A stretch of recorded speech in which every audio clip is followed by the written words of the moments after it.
The barber decided to take a straight razor to my head. I don't know why, I didn't ask him to do it, but I figure now I'm all cleaned up, it's time for a video. And today's topic is, do you have an audience?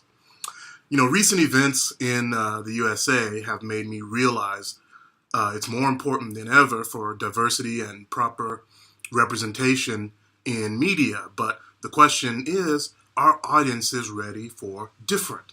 You know, can you create something that goes against the mainstream and be able to be successful at it? And I want to look at some possible examples, regardless of the noisy tractor going by outside, because I do live in a farming community. But anyway, I wanted to look at some examples to that end. Right now, I'm watching, probably for the fourth or fifth time, a short little series called Aku no Hana, which translates as Flowers of Evil or Evil Flowers, something like that. And the director of this show is responsible for another one of my favorite shows called Mushishi. But this particular show caught a lot of flack from Japanese animation fans because of its realistic character design, style, and rotoscoped action. And the show did not do very well overall. I personally love it because I personally love different. But a lot of fans didn't.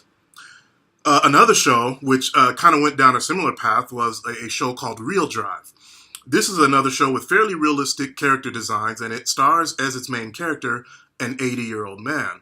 And this man has what some perceive to be a creepy relationship with a 15-year-old girl. But that's immaterial. The point is the show is different. The design style was more realistic than most shows, but also many of the female character designs were very much against what you typically see in anime, and a lot of fans considered the female characters in this show to be fat. That probably worked against the show as well. Now, this show was created by none other than Shiro Masamune, who is famous for having created Ghost in the Shell. However, it doesn't matter. This show, just like Aku no Hana, flopped big time. So does that mean that audiences are not ready for different? Well, here's a consideration. These shows entered into the mass market, and because of the names attached to these shows, more than likely they had larger budgets than the typical anime. So when you look at how these shows played out in the mass market, maybe there aren't enough people who are interested in different to justify the cost of making such a good-looking show.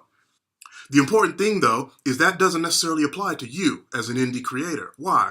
Because you can make a show, and if you have 3,000 or 4,000 fans, you don't need a 500,000 viewers or 1 million viewers like a show that's going to be on national TV. If you have 3,000 or 4,000 fans who are willing to support your show, whether it's buying every episode or giving monthly support through a service like Patreon, you can justify your cost of creation. You can make money. You can make a living doing a show that is different and is bringing out a different message, and you can also grow from there.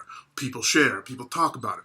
So when it comes to the indie creator, you don't need to think in terms of the mass market and what do you need to do to get millions of viewers, because if you think that way, then you almost have no choice but to make what everyone else is making. And that leads to being in competition with everyone else. And unless you're going to match the quality of Disney, Pixar, or whoever else, you're probably not going to get very far.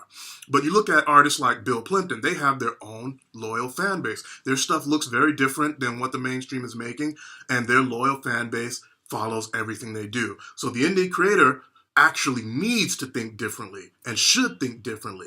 And when it comes to representation in media, you should do what is true for you. You should do what you feel passionate about and what you really feel you need to make, and say what you really need to say, and don't care if you're going to have 1 million people love it. Because if you're trying to shoot for 1 million people love it, you probably won't get there. You're probably not making something honest, and you're probably going to be disappointed in what actually happens in the end. Make what's true for you, and I guarantee you, you will find an audience, even if it's a small niche audience, but you will find an audience, and they will be loyal. So keep that in mind and keep creating.